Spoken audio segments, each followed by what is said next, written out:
My name is Dominic Santangelo. I'm a Vietnam veteran and I'm from Niles, Ohio. Went to Niles McKinley High School and I had the privilege to play football, probably for one of the better teams in the state of Ohio at that time, so it was a privilege. Also, I want to let you know that I'm a veteran, but so is my father, World War II veteran, and I'm very proud of him. He never spoke of it very much, but we're very proud of that, okay? And then coming over here to let you know some of the medals that I received while I was in Vietnam. I'll start with the top one, which is called a CIB, and that's a Combat Infantry Badge, and it's only given to a soldier who is actually in combat. Next to it would be 2 Bronze Stars with V, and that's for valor, and that is given to somebody who has done something in combat and was awarded by either one of the captains or lieutenants or possibly a medic.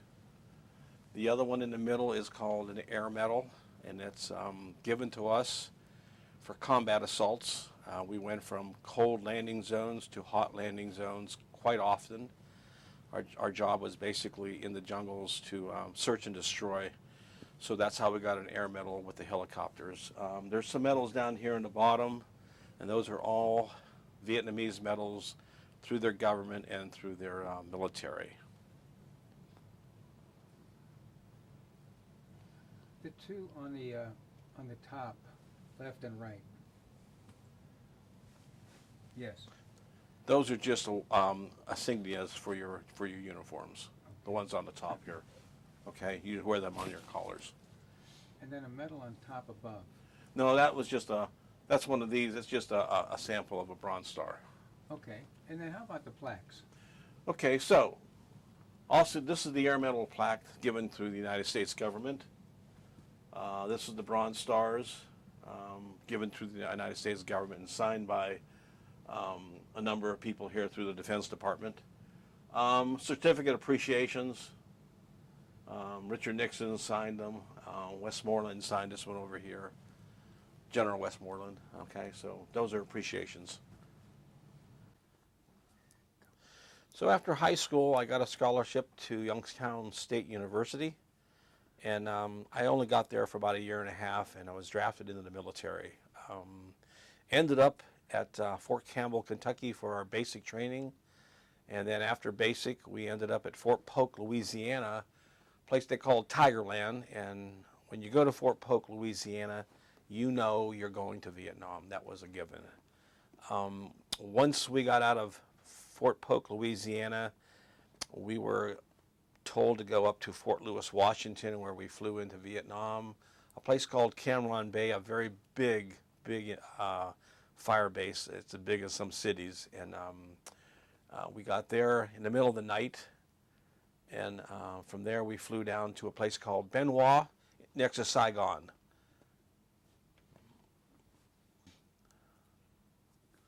So out of Cam Ranh Bay, we obviously went down to Bien Hoa, and then from Bien Hoa to a place called Quan Loy. It was a division headquarters at the time. It's very close to the Cambodia border. At that point, we were given our rucksack, ammunition, our weapons, put on a chopper, and we headed out to meet our company, which was called Charlie Company, 2nd of the 5th, 1st Air Cav Division.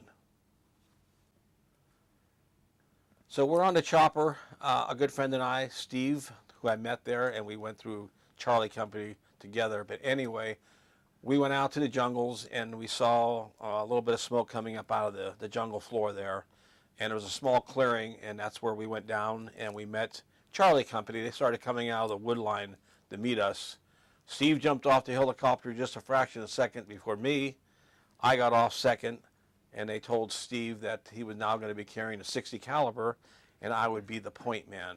Steve and I were replacements for 2 GIs who were killed the day before.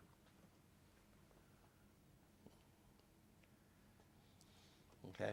Can you show me the point man? And the point man would be something like this out front of the whole company. Our job basically was to cut through the triple canopy jungle, look for booby traps, look for trails, look for anything like bamboo that was cut fresh, because we were looking for bunker complexes. That's what the enemy used to do for bunker complexes. It was basically on-the-job training. There was no training in basic or advanced infantry training for this. It's a very stressful job. It's a very stressful job, basically. Okay. And can you show me the fellow you replaced? The picture of the fellow you replaced? Yeah, As point the fellow I replaced was Larry here, Larry Splendid. He's from North Carolina. He was the point man, and when I got there, he sort of, I don't know him, but he hugged me, and he told me I was now going to be the point man. And at that point, to be honest with you, I really thought my life might be over. I really did. So obviously my job as a point man was to lead a platoon and clear the jungle area out in front so we could move through the triple canopy jungle. We would spend maybe 3-4 weeks out there, and then we'd come into what they call a fire base, and we would pull guard duty 2 or 3 days, and we'd be able to maybe get some hot chow and a little bit of rest. And then we repeat it over again. The choppers would come in, as you see right here, pick us up and take us out to the jungles where we would have another mission, another search and destroy mission. As you can see right here, we're getting out of the choppers. And another 2 or 3 weeks, and you wonder how did we get our food and our water. Well, we called it log day, which is logistics. And you can see the choppers are coming in. We would find a clearing somewhere, and we would have them drop off food, ammunition, water, a lot of times mail, which was fantastic for us. And we get resupplied all the time. There's another one over here for log day, and you can see everybody's just grabbing as much as they can and put it in there. And people don't realize we didn't have our own uniforms. What would happen is after 3 or 4 weeks of walking through the jungles, you can see how bad we looked. They would drop off a bunch of uniforms, and we would go through the shirts and the pants and see what would fit us.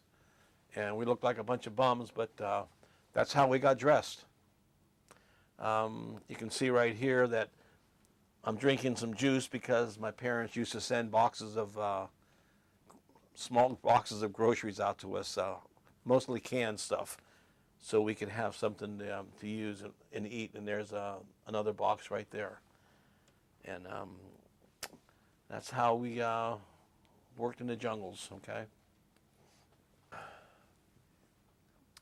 So after about 3 months in Vietnam, I was on a Firebase, Firebase Jamie, up in Tay Ninh area, and not too far from the Cambodian border. I happened to get up early in the morning. We were on a base about 4 or 5 days, which is unusual, but I had a small transistor in my ear, and I happened to turn it on. It was very early in the morning, and I could hear what was going on national television. President Nixon was making a speech on the invasion of Cambodia, which caught me by shock and surprise. It wasn't more than a couple seconds later, Lieutenant Ferguson came up to me and said, "Saddle up, we're going to Cambodia," and the choppers were on the way. We were one of the first units into Cambodia that morning. Okay. And So after we heard President Nixon give his speech, we got on our choppers and we headed into Cambodia. It was probably, I believe it was April 30th that morning. We landed in a field in Cambodia. I think we were several miles in at the time, and we were responsible at that time to build a fire base called LZ X-Ray.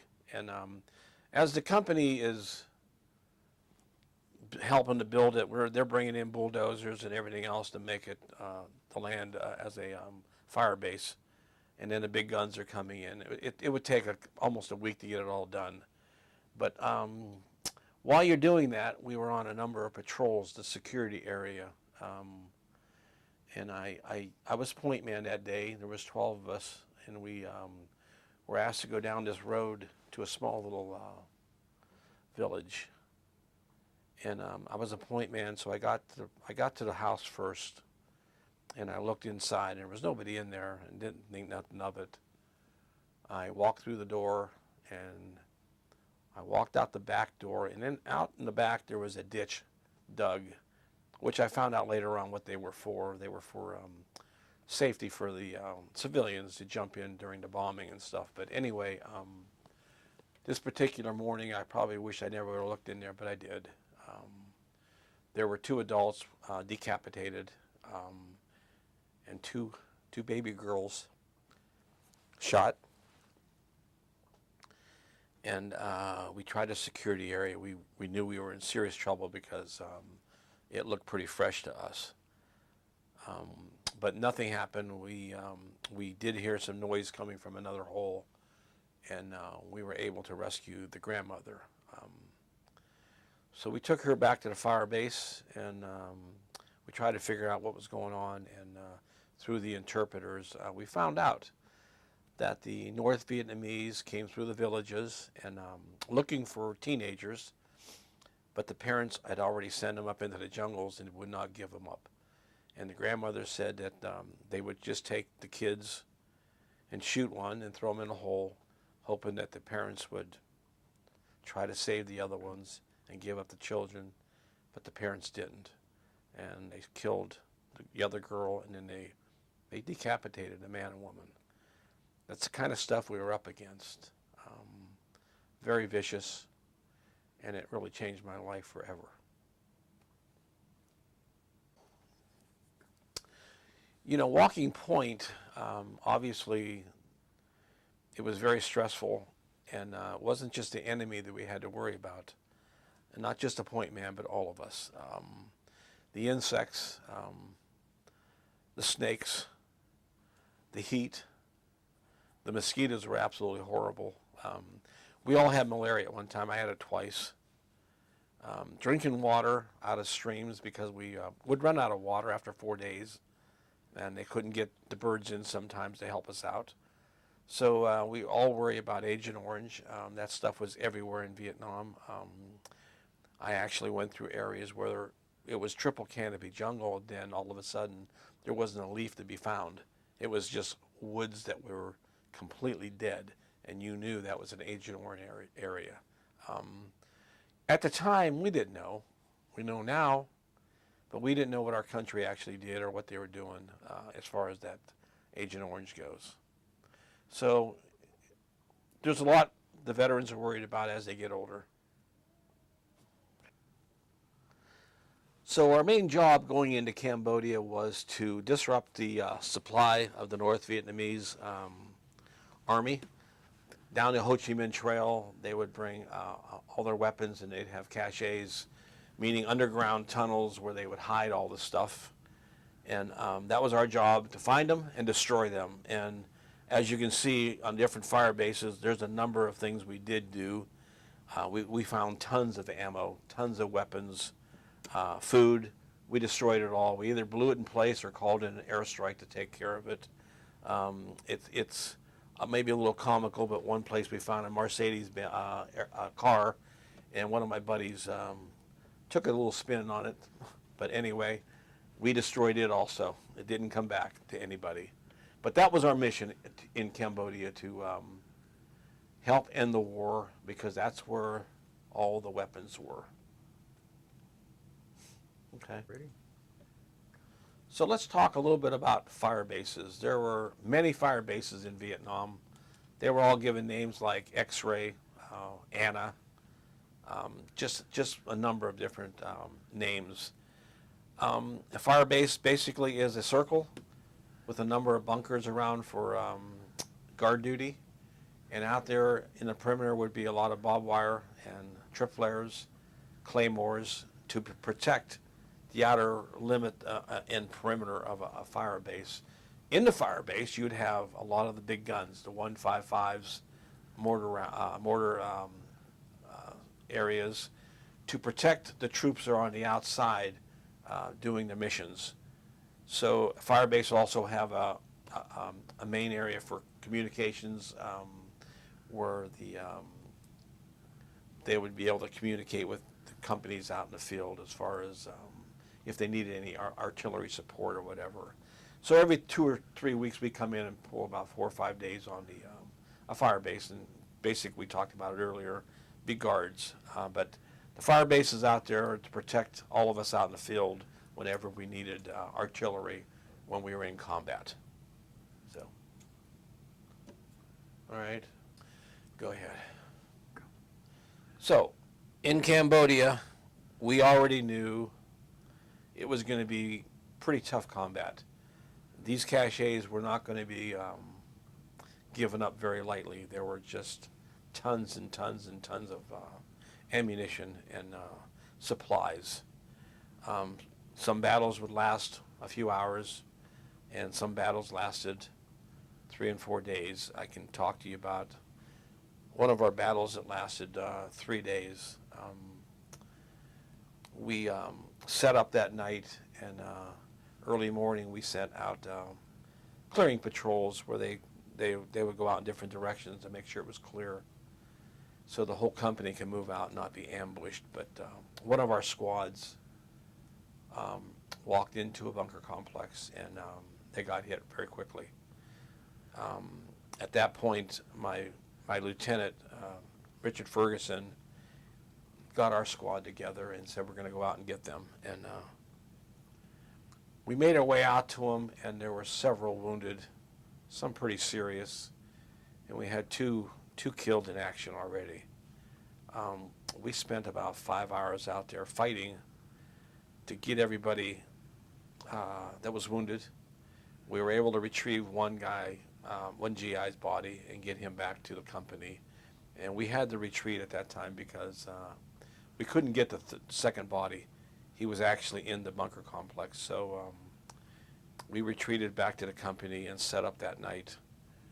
And there was no sleep. We were geared for being probed, but we didn't. The next morning, since our squad knew the way in, LT Ferguson gathered us up again and said that we were going to go in and try to get Richie's body out. I want you to know that we don't leave anybody behind. That's why we did this.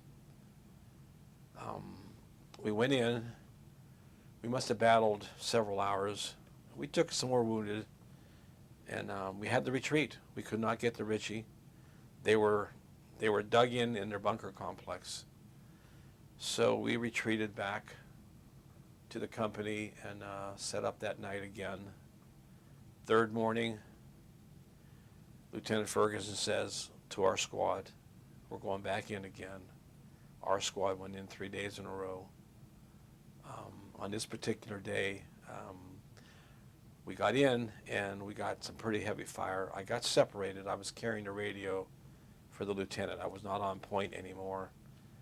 And Lieutenant Ferguson called for me, and I sort of got up halfway to get over to him, and somebody yelled for the medic, and the medic jumped up in front of me and took the hit.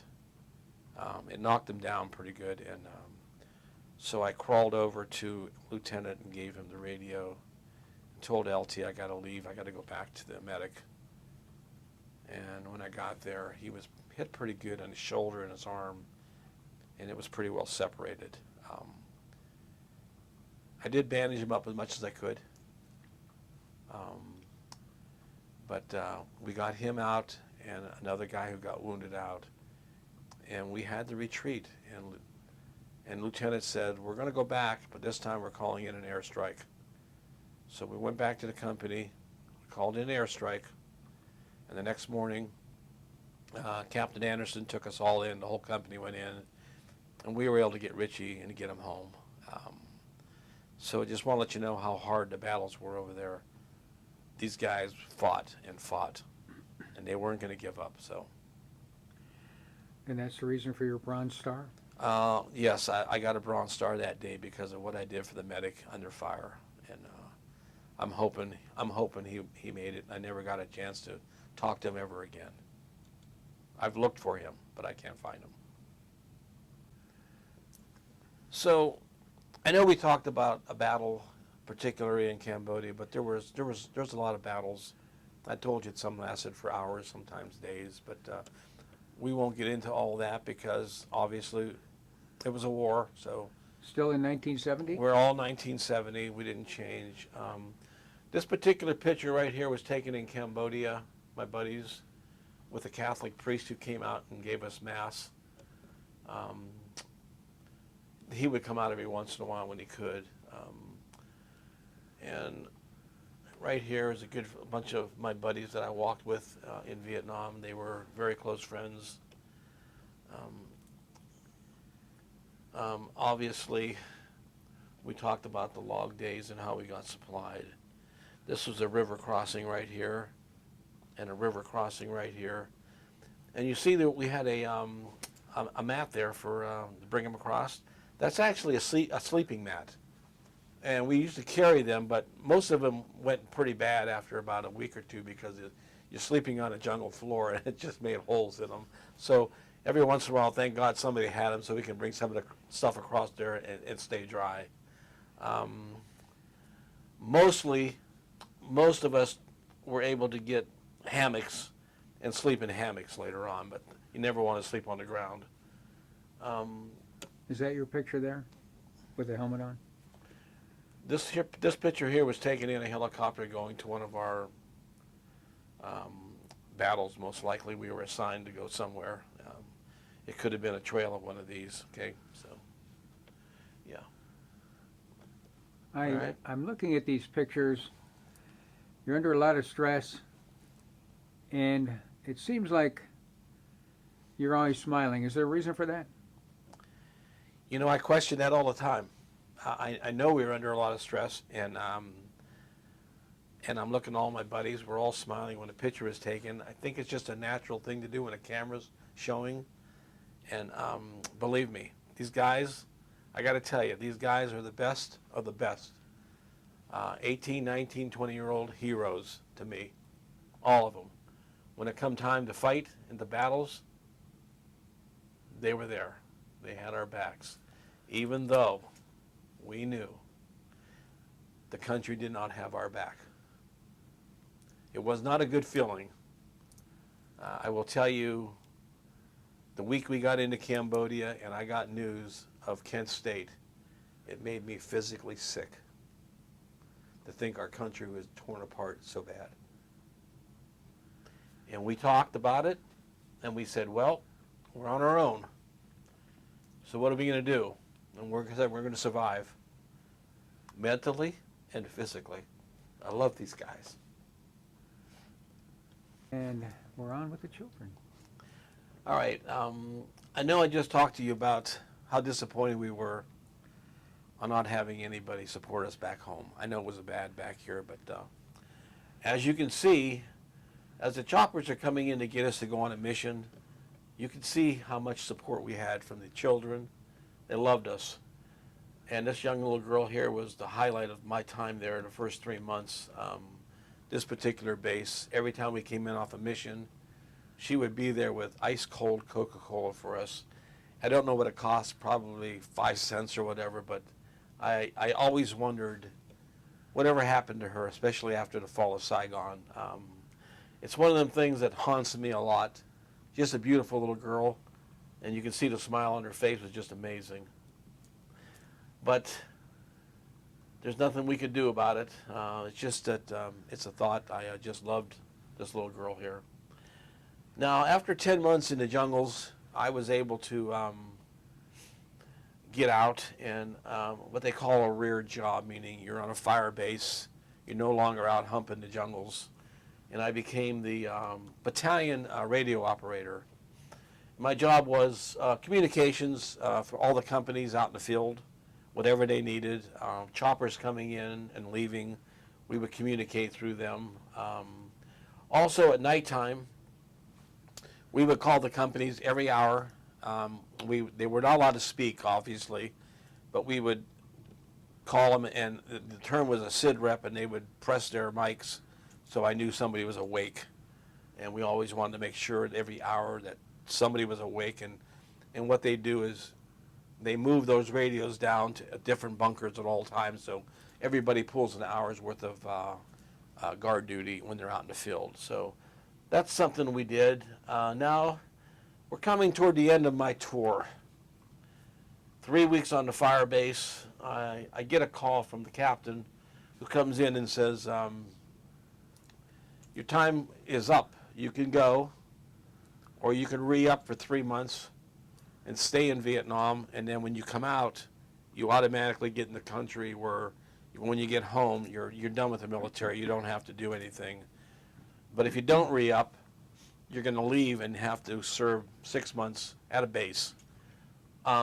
Obviously, when you're a combat veteran and you've been out in the bush that long, and you've been very lucky on a day-to-day basis in every battle that was there, I wasn't about to take a chance.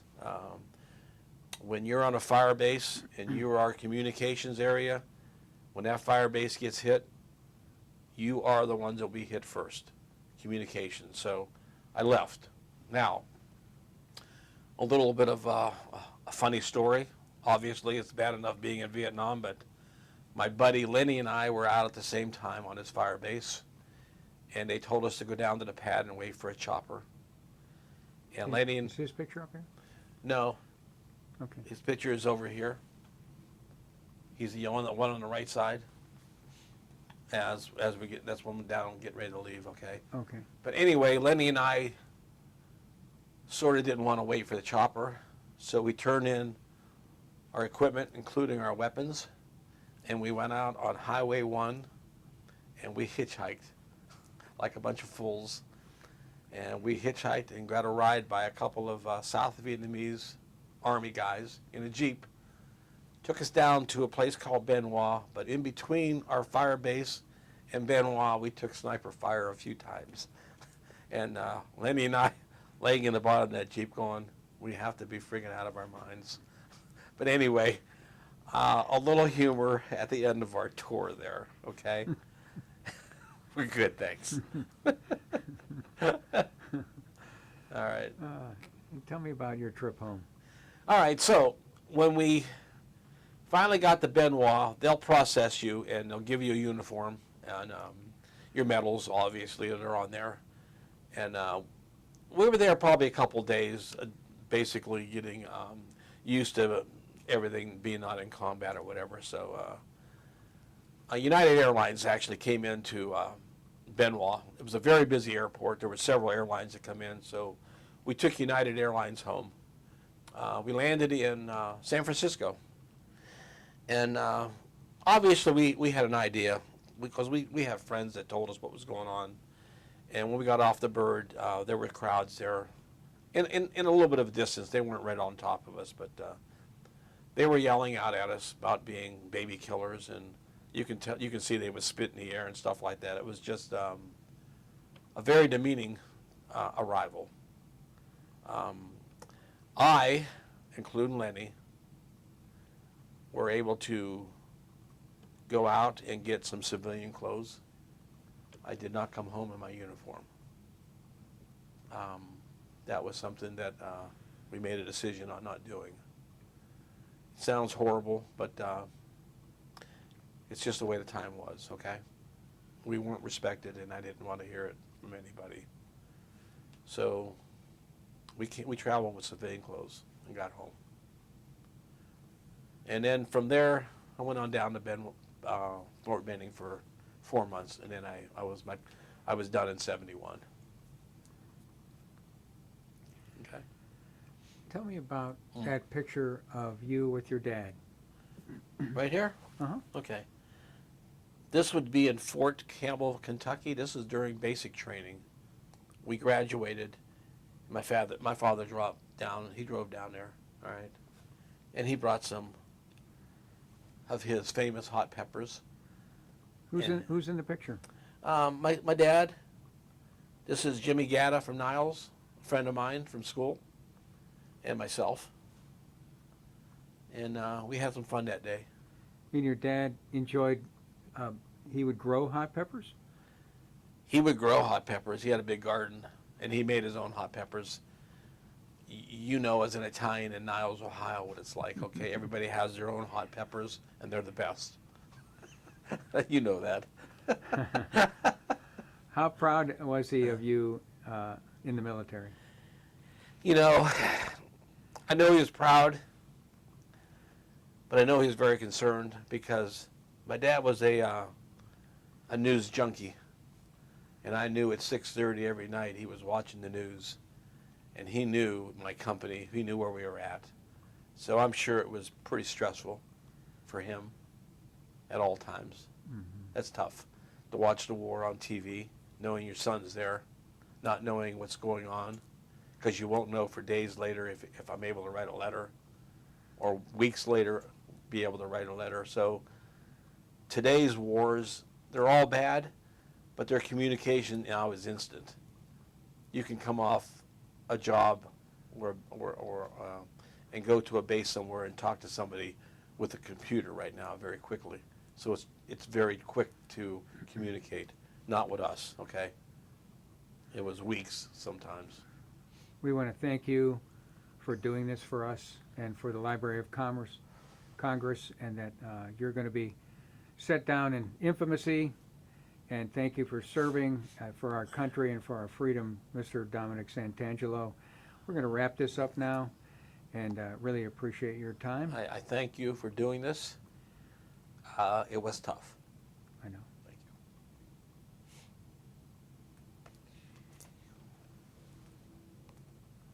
Go ahead and explain it. Go All right, ahead. ready? Yep, go ahead. Okay, this is my buddy Steve Richard Ferguson, the lieutenant, and myself. And obviously, years later, we met at a reunion. And Steve Gordon right here, myself, and Lieutenant Ferguson, which become very good friends. We travel everywhere together, including Europe several times. I became the best man in his wedding. We've become very close. This here is at the reunion. This is a number of our friends. This one here was a medic for us. This guy right here was, he died a few years ago from Agent Orange. Doobie and his wife. And I'll always remember him. One brave son of a gun. And anyway, this is just a few of my friends that you can see on the wall. There's a number of them there. The one thing I did was, every time I had a chance, I took pictures. And I don't know why I did it, but I did. And thank God I did, because I have it documented on my life there and my friends' lives there. So. Great. Thank you. All right.